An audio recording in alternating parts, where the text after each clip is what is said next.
tertib, tertib, duduk semua, saya minta duduk. Ya Habibana nggak bakal beritahu siang kalau semuanya nggak tertib. Duduk, yang di depan duduk, kasihan yang di belakang.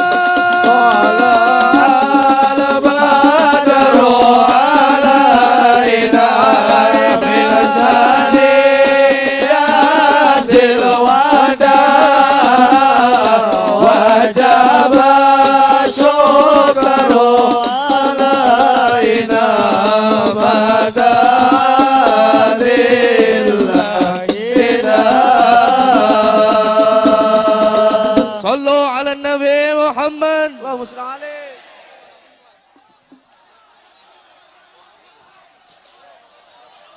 Saya minta untuk jamaah tertib, semuanya duduk, kasihan yang di belakang nggak kelihatan. Sekali lagi tolong tertib ya. Pada jamaah tolong tertib, duduk. Yang di depan duduk, kasihan. Yang di belakang nggak kelihatan. Biar acara ini kondusif, Habibana akan memberikan tausiah kepada kita. Duduk, yang di depan duduk, kasihan yang di belakang nggak kelihatan. Yang di depan duduk. Yang di depan duduk, yang di depan, kasihan yang di belakang nggak kelihatan. Hei, duduk, duduk, duduk, duduk, duduk, duduk.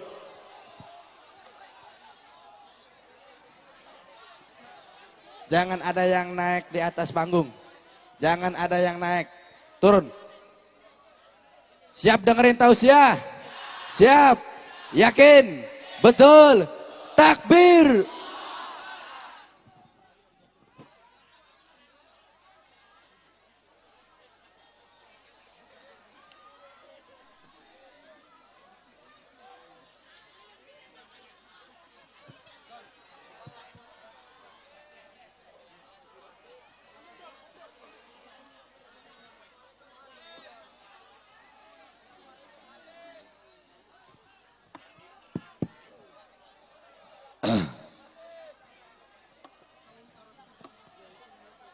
Kalau jamaah masih ada yang ngomong, saya pulang saat ini juga.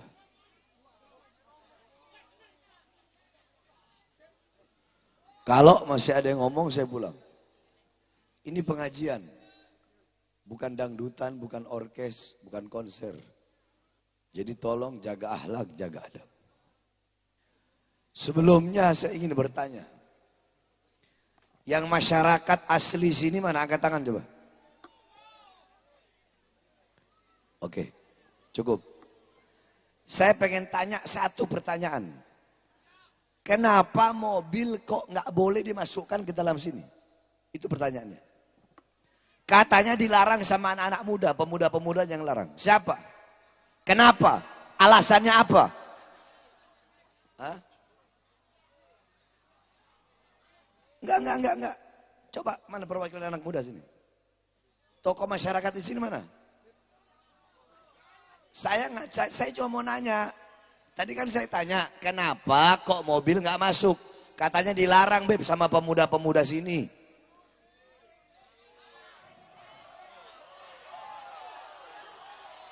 Makanya saya tanya, masyarakat asli sini siapa? Mana?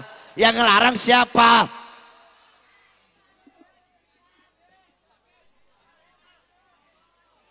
Mana tokoh-tokoh pemudanya mana? Panitia mana?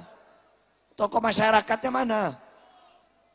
Saya tanya, dari depan kemari mobil bisa masuk gak? Bisa masuk gak? Tapi mobil saya ditahan di depan, katanya gak bisa masuk, pakai motor aja Beb.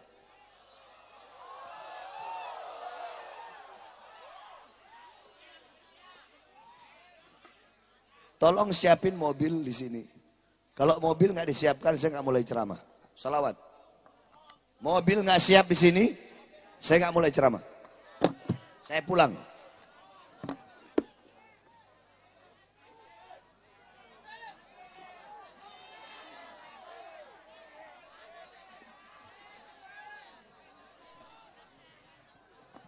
Semua masyarakat jamaah, mobil saya mau balik di sana aja atau di sini?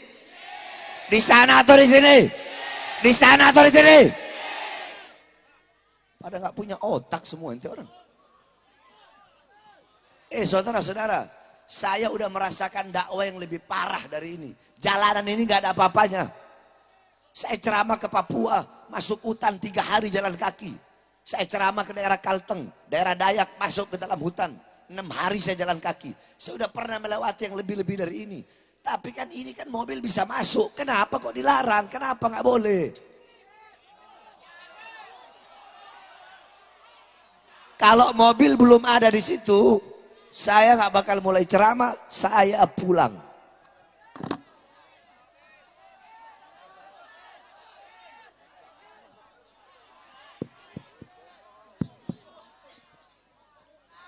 Allahu Allahu Allah Allahu Allahu Allah Allahu Allahu Allah Ya Rabbi ya khaira mu'di Allahu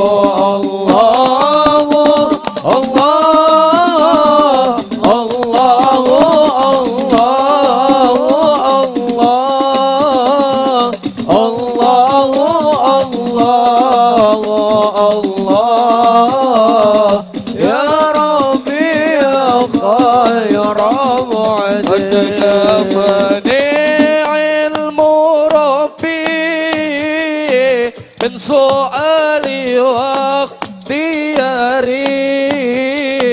ودعائي وابتهالي شهيد لي بافتقاري الله الله الله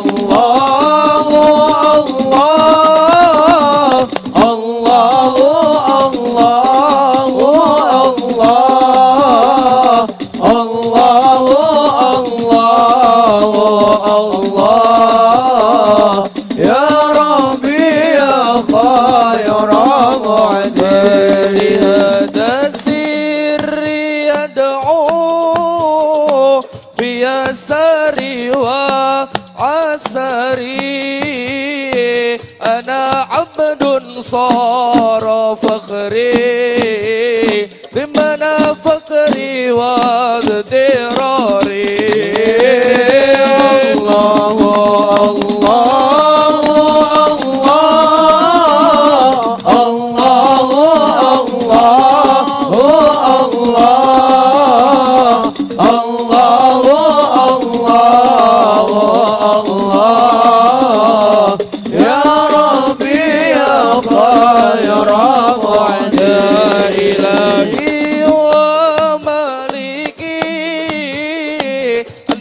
تعلم كيف حالي وبما قد حل قلبي من هموم واشتغالي الله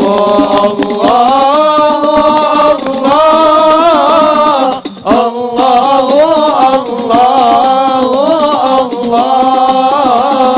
الله الله الله يا ربي يا خير معجي سريع الغاثي غسان منك يدركني سريعا يحزم الأسرى ويأتي بالذي أرجو جميعا الله الله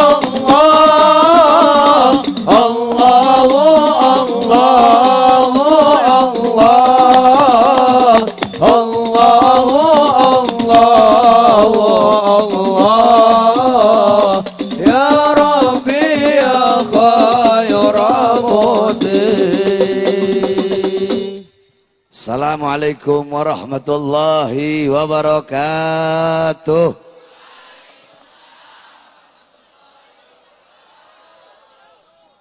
Alhamdulillah wassalatu wassalamu ala Rasulillah Muhammad ibn Abdullah wa ala alihi wa sahbihi wa man walah. Wa ba'd, yang saya cintai, yang saya muliakan para alim ulama, segenap para habaib, para kiai, para asatid, para ajengan, para tokoh masyarakat, para aparat pemerintah, wabil khusus segenap keluarga besar almarhum Al-Habib Abdurrahman Al-Madihid, Al-Habib Aqil Al-Habsyi, beserta seluruh para habaib yang lain yang saya cintai, yang saya muliakan, bapak-bapak, ibu-ibu, khususnya para pemuda-pemudi umat baginda Nabi besar Muhammad yang selalu dimuliakan oleh Allah Subhanahu wa taala. Saudara-saudara, kita duduk pada malam hari ini dalam rangka haul yang pertama atas wafatnya Habib Abdurrahman Al-Madihid. Saudara-saudara, perhatikan. Haul itu punya 3 makna. Haul punya berapa makna? 3 pengerti, 3 Haul punya 3 makna, punya 3 arti, punya 3 pengertian. Yang pertama, haul artinya sekeliling. Apa? Alladzi barakna haulahu. Yang kami berkahi sekelilingnya, yang kami berkahi sekitarnya. Itu yang pertama. Yang kedua, haul artinya kekuatan, daya, upaya. La haula wala. Tidak ada upaya, tidak ada daya, tidak ada kekuatan, tidak ada usaha. Nah, haul yang ketiga artinya 1 tahun. Jadi setiap perputaran waktu 1 tahun itu namanya Coba ayo kita ngaji bareng-bareng. Haul yang pertama maknanya apa? Haul yang kedua maknanya apa? Kekuatan, daya, upaya. Haul yang ketiga maknanya apa? 1 tahun. Nah terus Beb, tujuan diadakannya haul itu untuk apa? Ada 2. Haul yang kita maksud itu peringatan 1 haul, 1 tahun itu ada 2. Pertama, ada haul orang-orang soleh. Ada haul para wali. Ada haul para kiai, para ustadz, para habaib. Itu yang ngerokok, matiin rokoknya. Jangan sok jagoan kau. Kalau saya lagi ceramah jangan ngerokok. Saya ini nggak kayak penceramah-penceramah lain. Ya, saya juga ngerokok, tapi ada saat-saatnya, ada waktunya. Jadi ingat, ada haul para ulama, ada haul aulia, ada haul orang soleh. Perhatikan, ini yang pertama yang saya jelaskan dulu. Haul contoh di daerah Lempuyang, Tanara, tahu kan? Itu ada haul Syekh Nawawi Al-Banta. Di Cilegon ada haul Syekh Arsyad Tawil. Kemudian di Jakarta ada haul Habib Ali bin Abdurrahman Al-Habsyi Kuitang. Ada haul Habib Salim bin Ahmad bin Jindan. Ada haul Habib Ahmad bin Alwi Al-Haddad Habib Kuncung. Ada haul Habib Hasan bin Muhammad Al-Haddad Tanjung Priuk. Ada haul Kampung Bandan.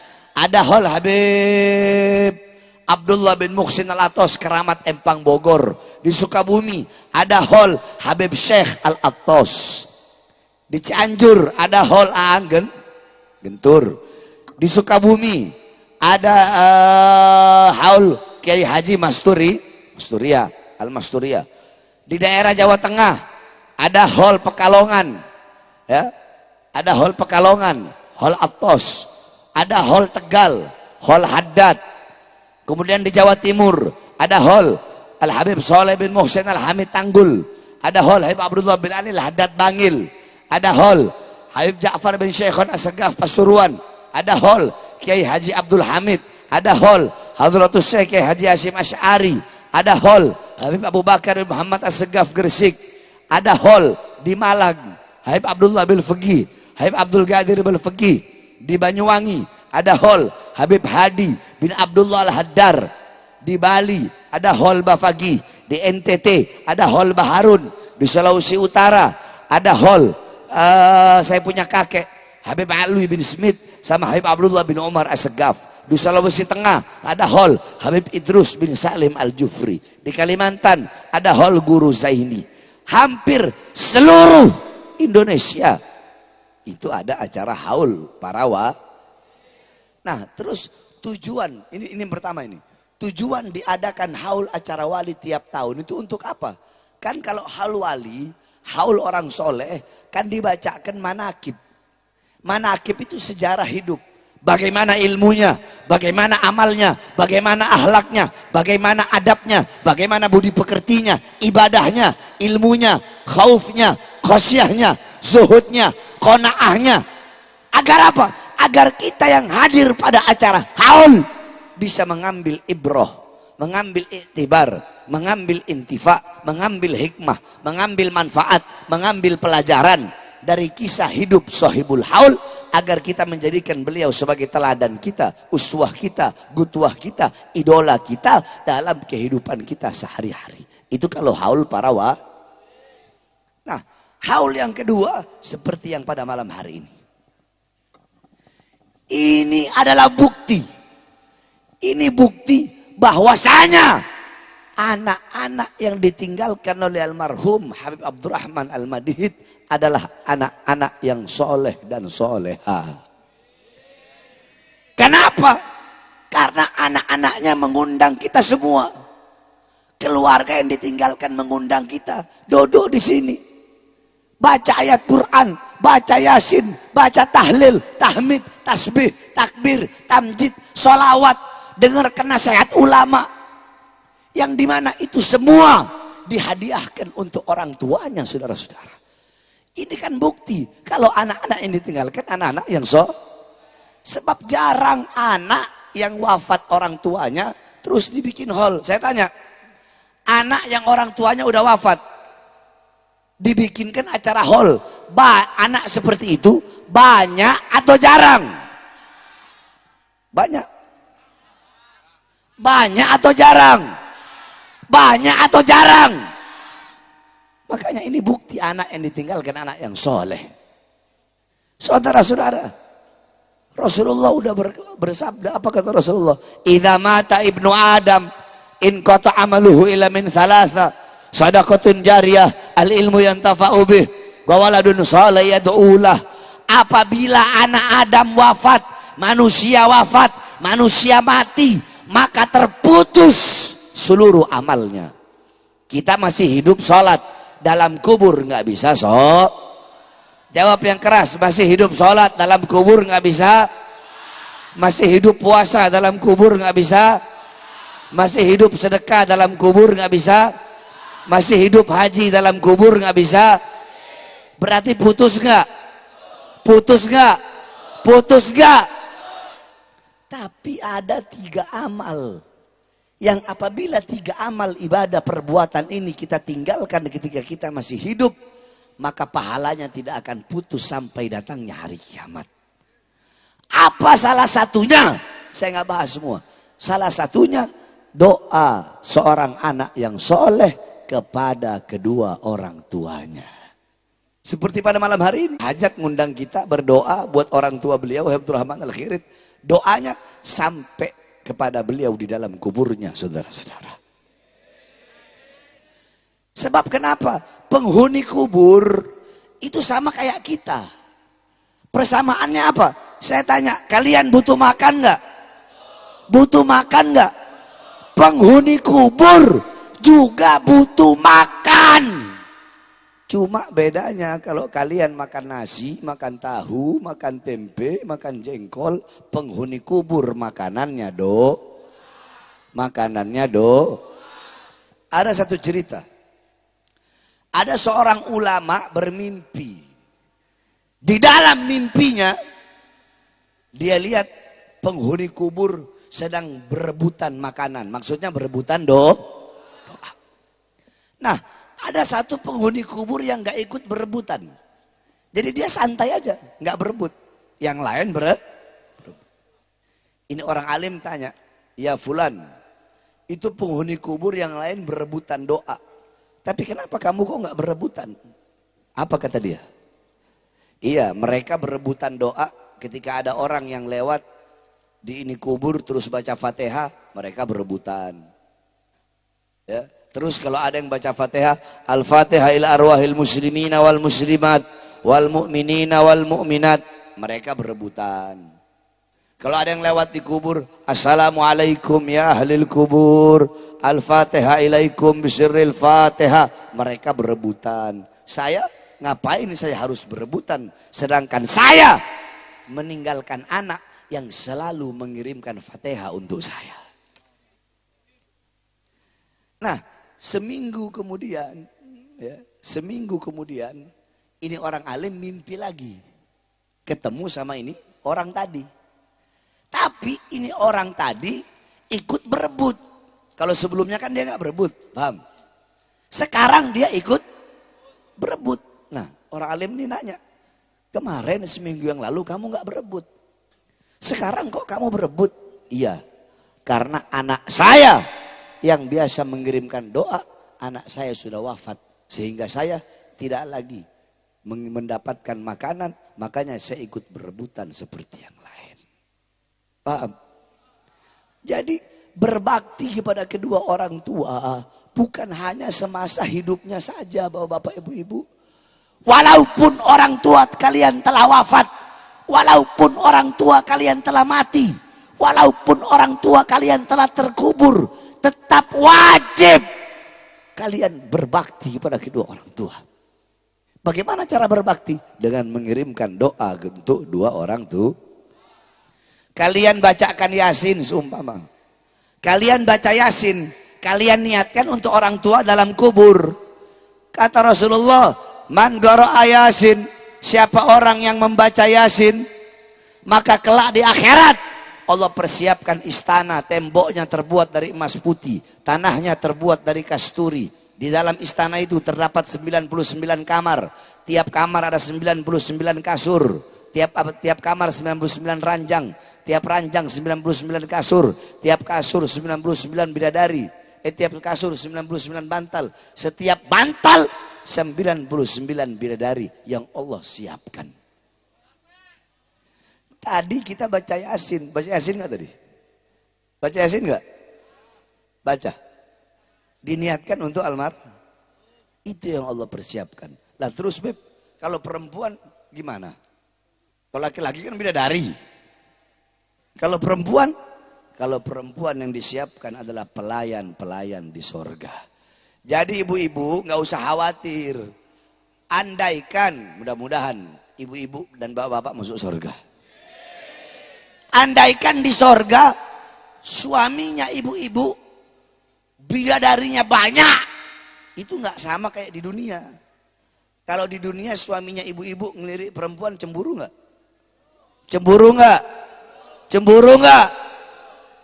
Di akhirat, di sorga, tidak ada perkara apapun yang bisa memutuskan kenikmatan. Jadi di sorga itu, diam. Dibilangin kalau ada yang ngomong saya pulang, diam. Jadi di sorga nggak ada kencing, nggak ada nguap, nggak ada cegukan, nggak ada buang air kecil, nggak ada buang air besar, nggak ada tidur. Jadi perkara-perkara yang memutuskan kenikmatan itu di sorga nggak ada. Saya tanya, cemburu memutuskan kenikmatan nggak? Memutuskan kan? Makanya di akhirat ibu-ibu tidak ada rasa cemburu. Itu yang Allah persiapkan bagi orang yang membaca Yasin. Terus tadi dibacakan tahlil nggak? Dibacakan tahlil nggak? Dibacakan tahlil. La ilaha. Dalam hadis qudsi Allah berkata, la ilaha illallah hisni. La ilaha illallah adalah benteng pertahananku. Barang siapa yang membaca la ilaha illallah, maka dia masuk dalam benteng pertahananku. Barang siapa yang masuk dalam benteng pertahananku, maka dia akan aman dari azab dan siksaku. Tadi kita baca tahlil, baca la ilaha illallah, almarhum dalam kubur aman dari azab dan siksanya. Yang ketiga, tadi dibacakan sholawat enggak? Diniatkan untuk beli. Kata Rasulullah apa? Man sholla alayya sholatan wahidatan sallallahu alaihi biha asyra. Siapa orang yang bersalawat kepadaku 1 kali, Allah bersalawat kepadanya 10 kali. Allah punya malaikat. Malaikat itu tugasnya berdiri di depan kuburnya Nabi Muhammad. Untuk apa? Untuk membawakan setiap salawat umatnya kepada Rasulullah. Jadi setiap ada yang bersalawat, Rasulullah tahu nama kalian yang selalu bersalawat kepada Nabi Muhammad. Malaikat tadi itu berkata, ya Rasulullah, Fulan bin Fulan, Fulan bin Fulan, disebut nama kamu satu persatu. Saya tanya, nama kamu kalau disebut sama presiden bangga nggak? Bangga nggak? Terus bagaimana kalau nama kamu disebut oleh makhluk yang paling mulia baginda Nabi besar Muhammad? Ya Rasulullah, Fulan bin Fulan, Fulanah binti Fulan bersalawat kepada kekasihmu Muhammad. Apa kata Rasulullah? Bawa salawat mereka menghadap Allah. Dibawa salawatnya menghadap Allah. Malaikat bilang, ya Allah, Fulan bin Fulan, Fulanah binti Fulan bersalawat kepada kekasihmu Muhammad. Apa kata Allah? Akan aku ciptakan dari setiap satu huruf dari salawat yang mereka baca. Contoh kita baca salawat, ya Rabbi sholli ala Muhammad, ya 1 huruf, alif 1 huruf, ra 1 huruf, ba 1 huruf, ya 1 huruf. Ya Rabbi itu 5 huruf. Dari setiap 1 huruf kata Allah akan aku ciptakan 460 malaikat yang punya 460 kepala.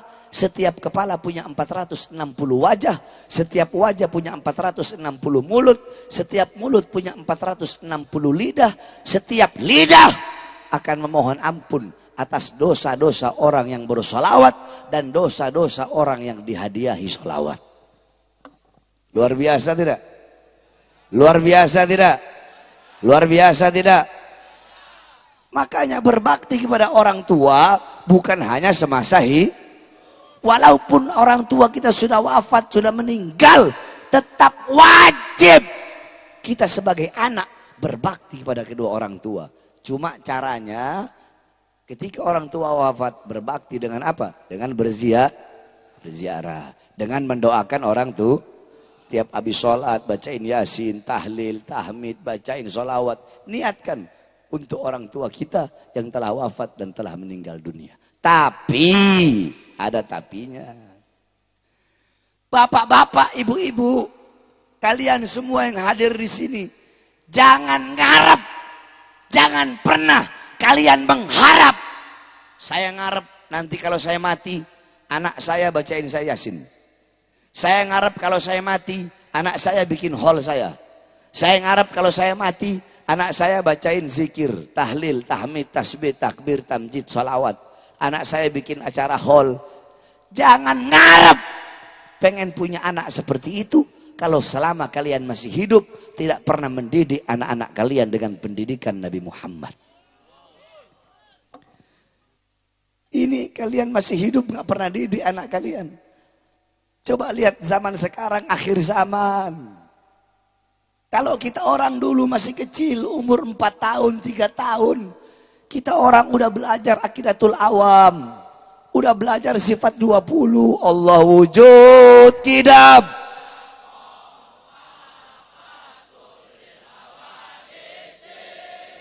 Qiyamu.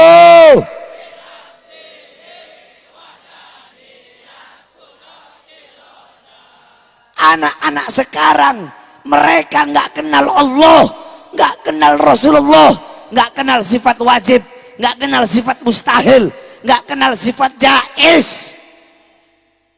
Sibuk sama lato-lato. Betul.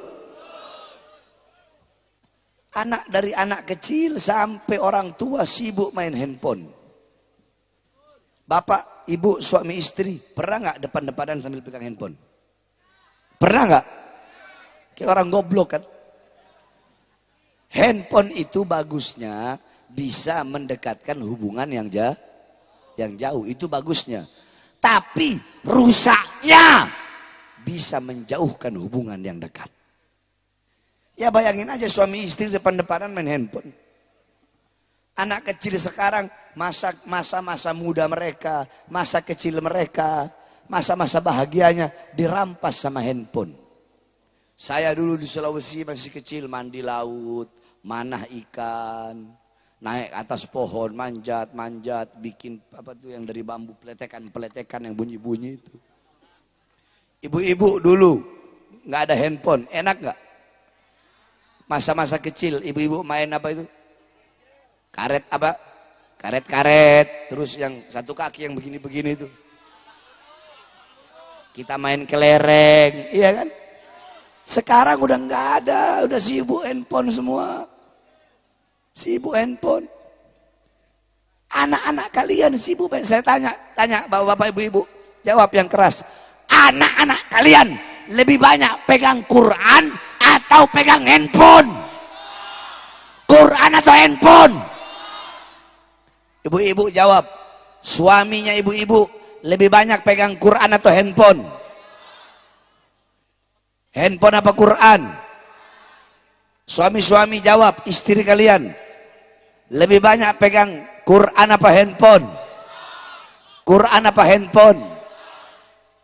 Sama aja berarti. Satu keluarga, suami, istri, ibu, bapak, anak. Betul? Akhir zaman. Anak-anak kita nggak kenal Allah, nggak kenal Rasulullah, buta Al-Quran, buta iman, buta Islam. Terus kalian ngarep nanti anak kalian bakal ngirim doa. Bagaimana mengirim doa? Al-Quran dia buta, Islam buta, iman buta. Makanya didik anak-anak kalian dengan pendidikan Nabi Muhammad. Nih ibu-ibu perempuan, kalian sebagai seorang ibu, kalian madrasatul ula. Madrasah pertama, ustadz, muallimah, mudarrisah, muaddibah lil abna. Kalian itu sebagai ibu, guru pertama, ustadz pertama, kiai pertama, pesantren pertama, sekolah pertama, madrasah pertama bagi putra putrinya adalah seorang ibu. Baik buruknya anak bukan tergantung bapak, salah. Baik buruknya anak tergantung daripada ibunya. Saya tanya, waktu anak dengan bapak dan waktu anak dengan ibu, lebih banyak waktu anak dengan siapa? Dengan siapa? Dengan siapa? Ibu-ibu kalian semua ini, kalian tahu di mana letak kursi, di mana letak lemari, di mana letak kamar mandi, di mana letak wastafel, di mana letak kompor. Kalian tahu di mana letak barang-barang kalian, tapi kalian tidak tahu di mana letak anak-anak perempuan kalian ketika malam. Ibu-ibu jawab yang keras. Ibu-ibu tenang, habis ini baru giliran mereka. Jawab, intan, emas, permata, berlian, uang. Apakah kalian taruh di luar rumah? Yang keras dong. Di mana taruhnya? Lemari, dikunci. Kenapa nggak taruh di luar? Dicolong orang, dirampok orang, dicuri orang. Emas, intan, uang, perhiasan, kalian kunci rapat-rapat dalam rumah. Tapi kenapa anak-anak perempuan kalian umbar seperti binatang? Apakah emas, intan, perhiasan, uang lebih berharga daripada anak-anak perempuan kalian? Makanya jangan heran sekarang anak SD udah berzina, betul? SMP zina, betul? SMA melahirkan dalam kelasnya, saudara-saudara. Udah, ibu-ibu cukup. Kalian sekarang sebagai suami. Saya tanya, kalian kerja cari nafkah untuk ngasih apa? Hah? Ngasih? Iya, nafkah itu ngasih apa? Ngasih makan. Ngasih apa? Jangan keras. Ngasih makan siapa? Istri. Terus anak. Oke, kalian yang jawab ya. Saya tanya sekarang lagi. Tahu curut? Curut. Yang moncong. Tahu? Diam. Curut. Dia cari makan nggak buat anak-anaknya? Nyari makan nggak? Nah, pertanyaan saya, siapa yang lebih dulu bangun? Kalian atau curut yang lebih dulu bangun cari makan buat anaknya? Siapa? Siapa? Berarti kalau kewajiban kalian sebagai bapak cuma memberi makan jasmani anak dan istri kalian, apa bedanya kalian sama curut? Apa bedanya kalian dengan binatang? Betul? Iya benar kan ibu? Kalau mereka kewajibannya cuma ngasih jasmani saja, ngasih makan, apa bedanya sama binatang? Mereka belum bangun, binatang udah bangun ngasih makan buat anak-anaknya, nyari makan. Ada yang lebih wajib, ada yang harus lebih kalian dahulukan, utamakan. Apa? Memberi makan jiwa dan hati anak-anak kalian. Pertanyaannya, Beb, makanan jiwa apa? Makanan hati apa? Hati 3 hari nggak kena ilmu mati. Maka tanyakan kepada diri kalian sebagai orang tua, telah berapa lama kalian menjadi sebab hati anak-anak kalian mati. Makanya saudara-saudara, lihat zaman sekarang, anak bunuh orang tuh, menantu perkosa mertu.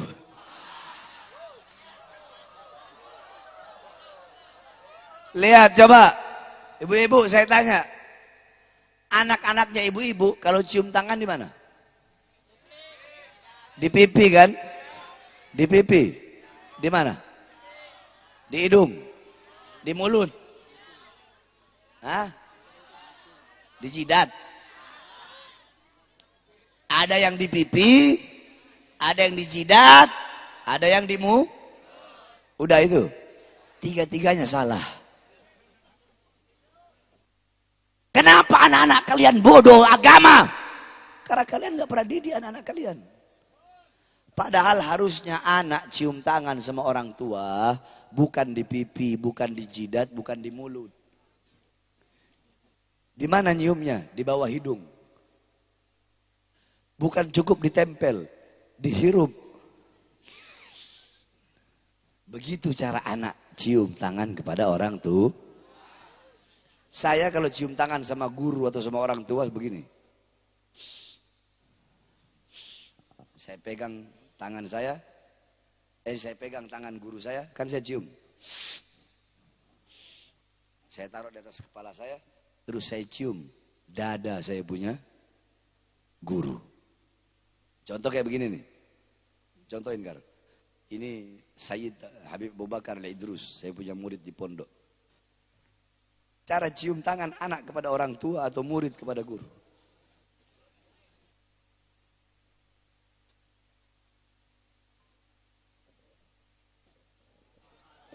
Kenapa? Karena kami mendidik murid-murid kami dengan pendidikan baginda Nabi besar Muhammad. Saya tanya anak ibu-ibu, anak bapak-bapak, kalau jalan, pernah nggak kalau jalan depan bapak-bapak, ibu-ibu lagi duduk begini atau lagi berdiri, terus jalannya mundur? Enggak kan? Dibelakangi kan? Dibelakangi kan? Kenapa? Karena kalian nggak pernah didik anak-anak kalian. Bakar, anak ada di sini Kar. Anak lagi duduk di sini. Ente habis ngasih kopi ke anak. Terus ente mau pergi. Bagaimana cara ente jalan depan anak?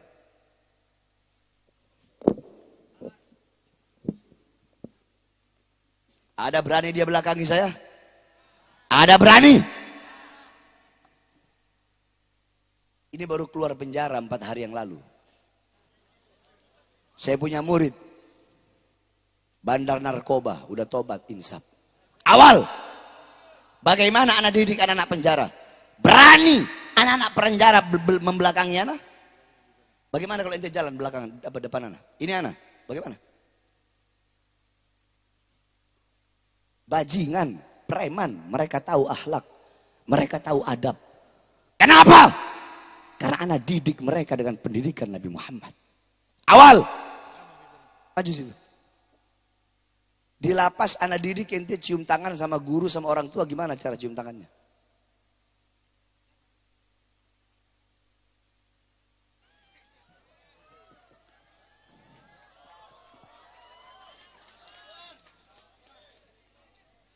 Dia hafal 130 hadis.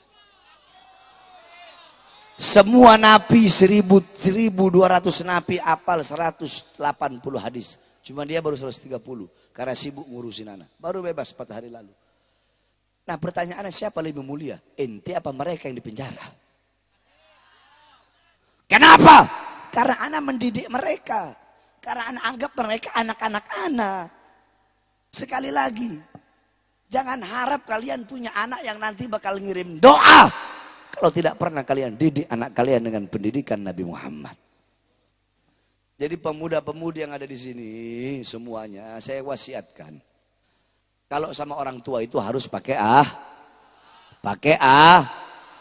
Pertama tadi cium tangan, udah tahu ya? Udah paham? Praktekan, paham?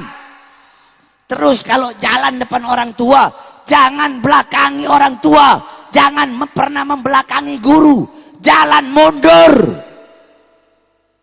Seumpama kalian lagi duduk, bapak ibu kalian datang, berdiri. Begini kepala kalian.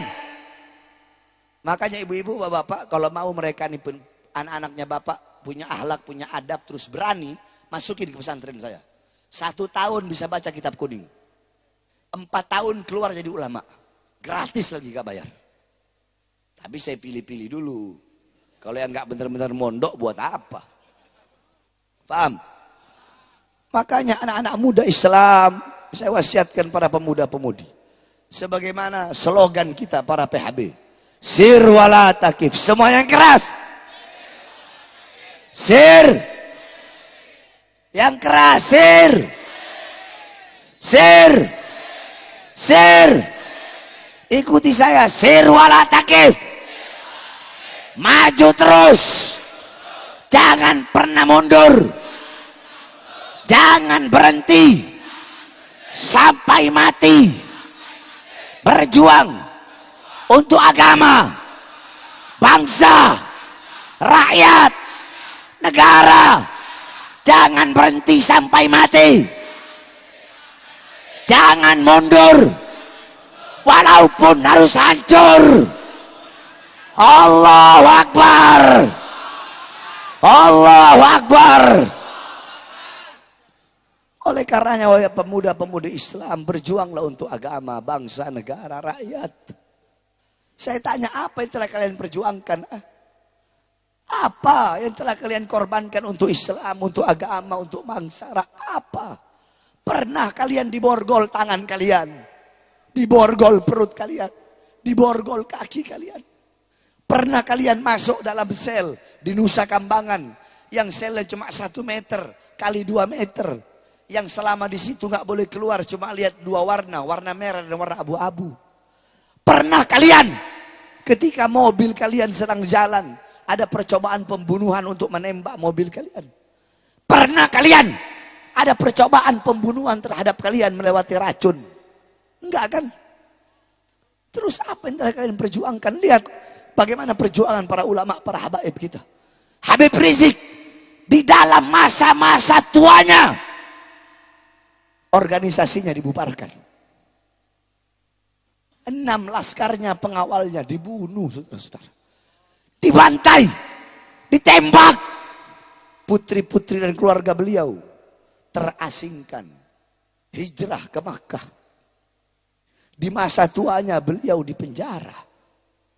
Saya 2009 masuk kasus kota. 2010 saya masuk lagi kasus Mbak Priuk. 2011 saya masuk penjara lagi kasus Ahmadiyah. 2012 saya masuk penjara lagi kasus Habib palsu. 2020 saya bebas. Baru 2 hari bebas saya ditahan lagi, dibawa ke Nusa Kambangan. Diborgol tangan saya, dari borgol tangan nyambung ke borgol perut, dari borgol perut nyambung ke borgol kaki. Bebas. 2021 saya bebas. Belum sampai 1 bulan masuk lagi. Kenapa? Karena ceramah saya membela laskar yang wafat. Kami keluar masuk penjara. Saudara-saudara. Saya tanya, apakah kami penjahat? Penjahat. Penjahat. Biadab. Bangsat. Bandar narkoba. Bandar judi. Bandar miras. Nyolong uang rakyat. maling uang rakyat? Apakah kami menjual aset negara?